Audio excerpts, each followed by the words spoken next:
यह कहानी एक छोटे से गांव की है जहां एक अजीब सी घटना घटित हुई थी।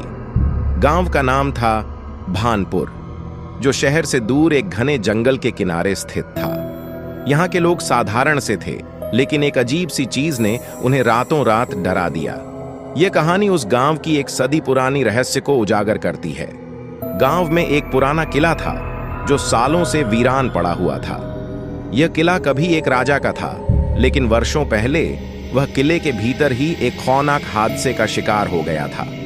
कहते हैं कि राजा की एक खूबसूरत बेटी थी जो एक चुड़ैल के जादू में बुरी तरह फंसी हुई थी।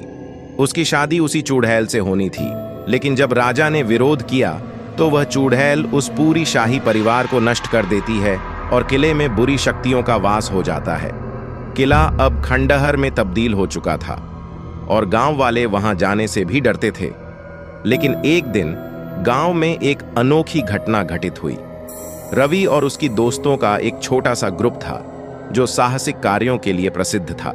वे हमेशा नई नई जगहों की खोज में रहते थे। एक दिन रवि ने अपने दोस्तों को किले के बारे में बताया और सबने मिलकर किले का भ्रमण करने का निर्णय लिया। रात के करीब 10 बजे वे किले की ओर बढ़े।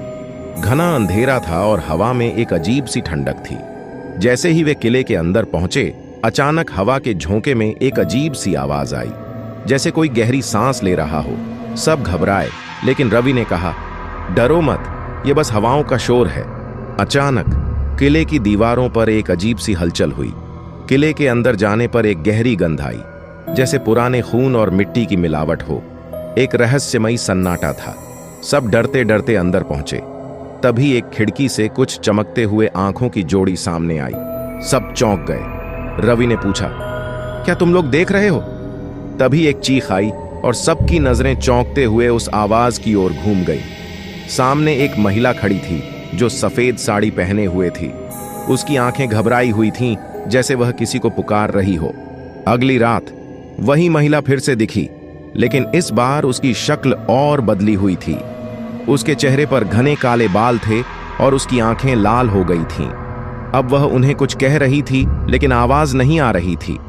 अचानक रवि के दोस्त मोहन ने महसूस किया कि उसके पैरों के नीचे कुछ रेंग रहा था।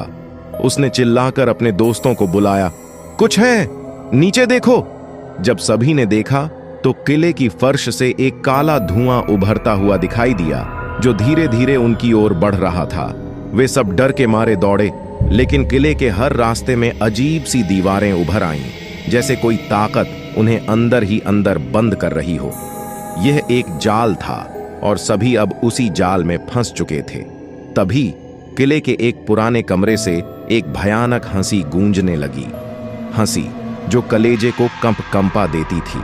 रात के लगभग 3 बजे रवि और उसके दोस्तों ने महसूस किया कि वे कहीं भी जाएं, वहीं सफेद साड़ी वाली महिला उनके साथ है। उसके चेहरे पर एक खौफनाक मुस्कान थी। तभी उसने कहा, तुम्हें यहां क्यों आना था? तुम अब मेरे साथ रहोगे। सबने मिन्नतें की, लेकिन महिला ने बिना किसी दया के कहा, यह मेरी शादी का दिन है। रवि को समझ में आ गया कि वह चुड़ैल नहीं, बल्कि वही राजकुमारी थी जो चुड़ैल के जादू में फंसी थी। वह चाहती थी कि कोई उसे छोड़कर न जाए, ताकि उसकी शादी की रस्म पूरी हो सके। जो भी उसे छोड़कर जाता, वह उसे अपने जादू से मरा देती थी और उसकी आत्मा को किले में बंद कर देती थी।